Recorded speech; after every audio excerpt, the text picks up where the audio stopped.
අපි සාමාන්‍යයෙන් හවසට හැමදාම වගේ ගාලු කොටුවට යන එකේ අද අපි හිතුවා ගාලු කොටුවේ තියෙන විශේෂ ස්ථානයකට යන්න. ඒ තමයි ගාලු කොටුවේ ඇතුළේ තියෙන පැරණිම තැන වෙන කළු කොටුවට. ඉතින් මේ කළු කොටුවට යන්න තියෙන්නේ පොලිසිය ගාවෙන්.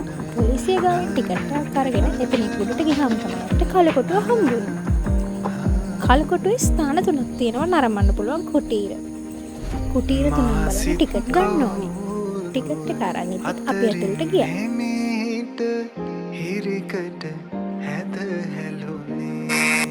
හැමදාම දකින කොටුවට වඩා ඇත්තටම මෙතන හරිම නිස්කලංකයි. වැඩි කට්ටිය එහෙම නැහැ. මං හිතන්නේ ගාල්ලේ ඇත්තාම මේක ලොකුට දන්නේ නැහැ වෙන්න ඕනේ. මෙන්න මෙතනින් තමයි පළවෙනි කුටීරට අපිට යන්න තියෙන්නේ. මෙන්න මේ කුටීරෙන් බැහැලා ගියාම අපිට හම්බ වෙනවා පළවෙනි කුටීරය. මේකේ තියෙන්නේ ඒ කාලේ පාවිච්චි කරපු අවි ආයුධ. මෙතන වෙඩි උණ්ඩ බිම්බෝම්බ ඒ ගොඩක් තියෙනවා. අයියෝ ලස්සන හේවායි තින්නේ තුවක්කුව කෙල්ල කරගෙනම මං හිතන්නේ මේව නොසෑහෙන්න පරණ ඇති. සමහර ඒවා නම් මලකඩත් කාලා. මෙන්න මේ බැරක්ක සෙට් එක දැක්කාම මට නම් මතක් වුණේ පප්පගමේ වයින් බැරල් ටික. කොහොම හරි මේව පාවිච්චි කරපු විදියක් ගැන නම් මට කිසි අදහසක් නැහැ. මං ඒ කාලේ ඉන්දියද දන්නෙත් නැහැ. එතනින් උඩට හිමීට නැගගෙන ආවහම මෙන්න මේ කොටුව හම්බ වෙනවා. මනසට සියල්ල අත මුල් වේ. ඊට පස්සේ ඉතින් ආයෙත් දිගයක් තියෙනවා. ඒක අස්සෙන් යන්න ඕන අනිත් කොටුව පැත්තට. මේ පැසෙන්ජර් එක දිගේ දිගටම ගියාම හම්බ වෙන්නේ ඉතාම විශාල ස්ථානයක්. ඒක ඇත්තටම හොඳට ඉඩකඩ තියෙන හදලා තියෙනවා. මෙතන ගල් බැම්මක් එහෙම හොඳට දාලා තියෙනවා වගේම මෙතනත් කාලතුවක්කු අර පරණ කොටුපවුර විදිහටම තියෙනවා. මෙතෙන්ට ආවම තමයි හරියට මම මොකක් ඇතුළේද ඉඳීද කියලා පේන්නේ. මෙතන හරියම නිදහසයි කවුරුත් නැහනේ. ටිකට් එකක් ගන්න ඕන නිසාද කොහෙද කට්ටිය නැහැ මං හිතන්නේ. මෙතෙන්ට සම්පූර්ණයෙන් මුළු වටපිටාවම පේනවා. හැබැයි මේවයි උඩ එහෙම නගින්න දෙන්නේ නැහැ. ඒව නම් තහනම් වැඩ. එයාලා හතර වටේටම කැමරා ගහලා තියෙන්නේ. එහෙම හරි හදිස්සිය අපි නැග්ගොත් අනිවාර්යෙන් ආරක්ෂක නිලධාරීතුමා දුවගෙන එනවා. ඇවිල්ලා යාට උපදෙස් දීලා යනවා. මේ තැන ෆොටෝ ෂූට්, ප්‍රී ෂූට් වලට නම් දෙන්නේ නැහැ කියලා එතනින් කිව්වා. ගිය පාර ආපු සෙට් එකක් මේකුඩ නැගලා නාඩගමක් නටපු හින්දා මේ වයුට නවීක තහනම් කරලා තින්නේ. වාඩි වෙලා තමයි බලන්න වෙන්නේ.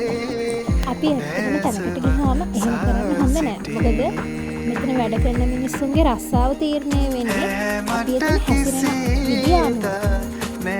එයාලා ඒ දේවල් අපිට පැහැදිලි කරලා දෙන්න තරහට අපේ ජීවිතේ ආදරේ හින්දා. අපේ ජීවිතේ කොකටත් වඩා අපිට වටිනවනේ. ඉතින් මෙහෙම ආයෙම උඩට යන්න ඕන අර අපි පළවෙනියට ආපු තැනට. එහෙම ගියාම තමයි ඊටු පැත්ත අපිට බලා ගන්න පුළුවන් වෙන්නේ. මේ තියෙන්නේ මේ ස්ථානය ගැන තියෙන ඵලකයක්.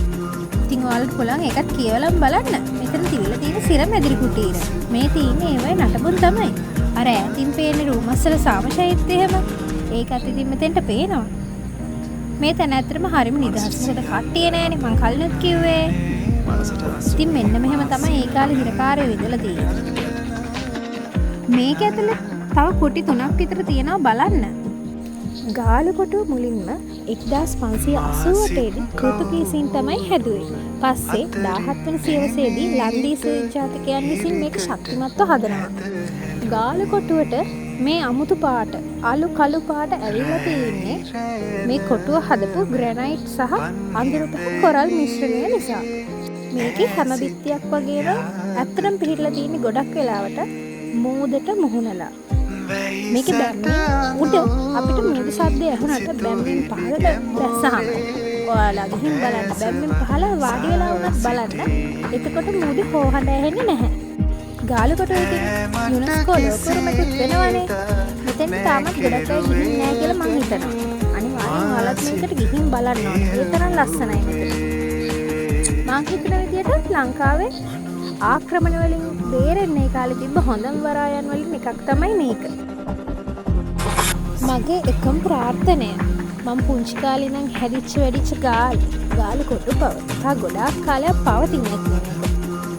ගාලු කොටුව තරම් මගේ නම් හිතෙන භාවනාවක් තව නැහැ. අප්සෙට් මූඩ් එකක් තියෙන හැම වෙලාවකම මම දුවන්නේ ගාලු කොටුවට. කොටුවේ තියෙන වෙනම වයිබ් එකක්. ඒක දන්න අය දන්නානේ.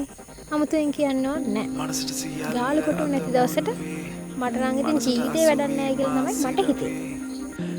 ගාල්ල මිනිස්සුන්ගේ හිත නිවන ලොකුම තැන මං හිතන්නේ මේක. ගාලු කොටුව. ගාලේ හදවත. ඉතින් ඔයාලත් මෙහෙ ඉන්න. ඇවිල්ලා බලන්න. මේ ලස්සන ගාලු කොටුව. ගාලු කොටුවේ විශේෂයෙන්ම කළු කොටුව. ඔයාලා එන්න ඕන තැනක් මේක.